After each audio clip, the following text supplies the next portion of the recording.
नमस्कार दोस्तों। आज बातें करेंगे रावण की। रावण के बारे में जानेंगे कुछ। सबसे पहले रावण रामायण का एक केंद्रीय प्रतिचरित्र है। रावण लंका का राजा था। वह अपने 10 सिरों के कारण भी जाना जाता है, जिसके कारण उसका नाम पड़ा दशानन। दशानन का अर्थ है 10 धन आनंद, मतलब 10 मुख वाला। किसी भी कृत्य के लिए नायक के साथ साथ ही सशक्त खलनायक का होना अति आवश्यक है। रामकथा में रावण ऐसा पात्र है जो राम के उज्ज्वल चरित्र को उभारने का काम करता है। किंचित मान्यता अनुसार रावण में अनेक गुण भी थे। सारस्वत ब्राह्मण, पुलस्त्य ऋषि का पौत्र और विश्रवा का पुत्र रावण एक परम शिवभक्त, उद्भट राजनीतिज्ञ, महापराक्रमी योद्धा, अत्यंत बलशाली, शास्त्रों का प्रखर ज्ञाता, प्रकांड विद्वान, पंडित एवं महाज्ञानी था।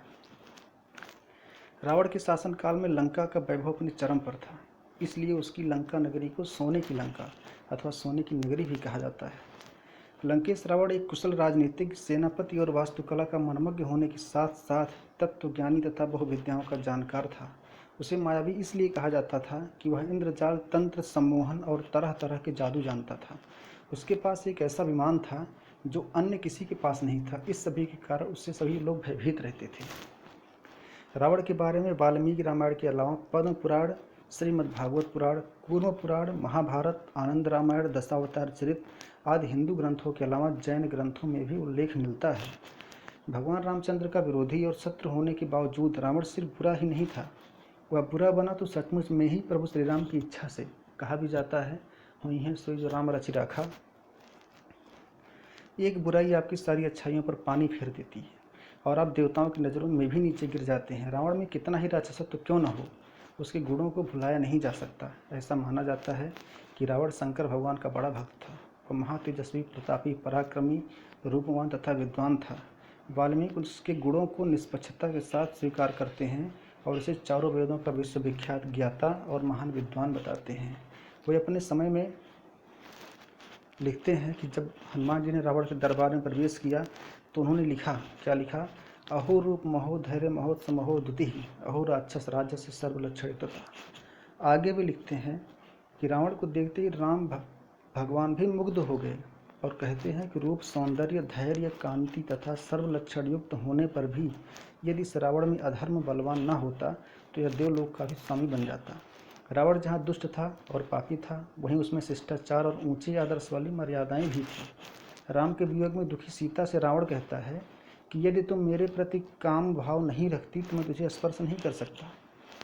शास्त्रों के अनुसार वंध्या, रजस्वला, अकामा आदि स्त्री को स्पर्श करने का निषेध है। अतः अपने प्रति अकामा सीता को स्पर्श न करके रावण शास्त्रोचित मर्यादा का ही आचरण करता है। वाल्मीकि रामायण और रामचरितमानस दोनों ही ग्रंथों में रावण को बहुत महत्व दिया गया है। राक्षसी माता और ऋषि पिता की संतान होने के कारण सदैव दो परस्पर विरोधी तत्व रावण के अंतःकरण को मथते रहते हैं। कहते हैं कि रावण लंका का तमिल राजा था। सभी ग्रंथों को छोड़कर वाल्मीकि द्वारा लिखित रामायण महाकाव्य में रावण का सबसे प्रामाणिक इतिहास मिलता है। रावण विद्वान और प्रकांड पंडित था, लेकिन विद्वान और प्रकांड पंडित होने से आप अच्छे साबित नहीं हो जाते। अच्छा होने के लिए नैतिक बल का होना जरूरी है, कर्मों का शुद्ध होना जरूरी है। शिव का परम भक्त, यम और सूर्य तक को अपना प्रताप झेलने के लिए विवश कर देने वाला प्रकांड विद्वान, सभी जातियों को समान मानते हुए भेदभाव रहित समाज की स्थापना करने वाला रावण आज बुराई का प्रतीक माना जाता है, इसलिए कि उसने दूसरी स्त्री का हरण किया था। रावण की मृत्यु होने पर उसकी पत्नी कहती है कि अनेक यज्ञों का विलोप करने वाले, धर्म व्यवस्थाओं को तोड़ने वाले, देव, असुर और मनुष्य की कन्याओं का जहाँ तहाँ से हरण करने वाले, आज तू अपने पाप कर्मों के कारण ही वध को प्राप्त हुआ है। तुलसीदास जी केवल उसके अहंकार को ही उसका मुख्य गुण बताते हैं।